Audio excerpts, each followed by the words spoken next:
ทุกครั้งที่เจ้าเทรดเสียหรือเจ้าเทรดได้ก็ตามเจ้าควรจดบันทึกไว้ได้เนาะเพราะว่าการจดบันทึกนี่เป็นสิ่งที่สำคัญหลายเลยทุกคนเนาะสำคัญสุดๆเลยบ่ว่าจะเฮ็ดหยังบ่ว่าจะการเทรดหรือธุรกิจหรือขายเครื่องออนไลน์หรือร้านอาหารอย่างก็ตามการจดบันทึกนี่เป็นสิ่งที่สำคัญสุดๆเลยเนาะการจดบันทึกในแต่ละมื้อเนาะยกตัวอย่างง่ายๆการเทรดก็ได้เนาะในมื้อที่เจ้าเทรดมีกำไรเนาะเจ้าควรจดบันทึกไว้ว่ามื้อนี้เจ้ามีกำไรย้อนหยังย้อนเทคนิคหยังย้อนการบริหารเงินบ่อีหยังเจ้าควรจดมันเอาไว้เนาะจดมันเอาไว้เพื่อที่ป้องกันบ่ให้ลืมเนาะแล้วมื้อต่อไปเจ้าก็สามารถมาใช้เทคนิคตัวเก่านั้นได้เจ้าสามารถมาเปิดปึ้มอ่านแล้วเอาเทคนิคตัวที่มันสามารถสร้างกำไรให้เจ้าในมื้อวานเอาไปใช้ในมื้อต่อไปได้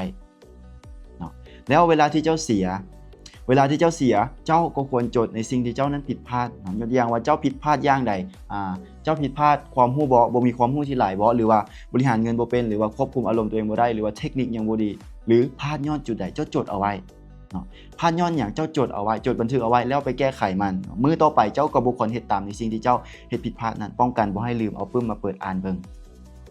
อันนี้คือข้อดีของการจดบันทึกเพราะว่าการจดบันทึกนี่สำคัญหลายเลยข้อยก็เลยว่าอยากจะแนะนำให้กับเทรดเดอร์หลายๆคนเนาะทุกครั้งที่เจ้าเทรดหรือว่าทุกมื้อที่เจ้าเทรดจดบันทึกเอาไว้บ่ว่าจะผิดพลาด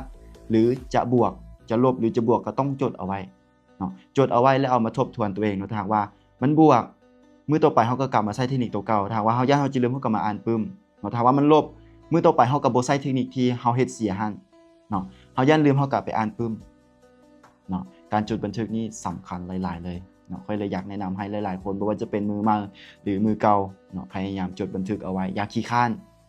เนาะอย่าขี้คร้านจดบันทึกทุกความผิดพลาดของตัวเองถ้าหากว่าอยากจะอยู่รอดและมีกำไรได้ในระยะยาวนี่ต้องจดเอาไว้เนาะเทรดเดอร์หลายๆคนที่สามารถสร้างกำไรและอยู่รอดได้ส่วนหลายเขาเจ้าจะจดเนาะบ่เชื่อก็ไปถามเบิ่งก็ได้เนาะหลายคนจะจดบันทึกทุกความผิดพลาดของตัวเองเนาะจะจดบันทึกเอาไว้เนาะเพื่อที่จะเอาไว้เตือนตัวเองเนาะ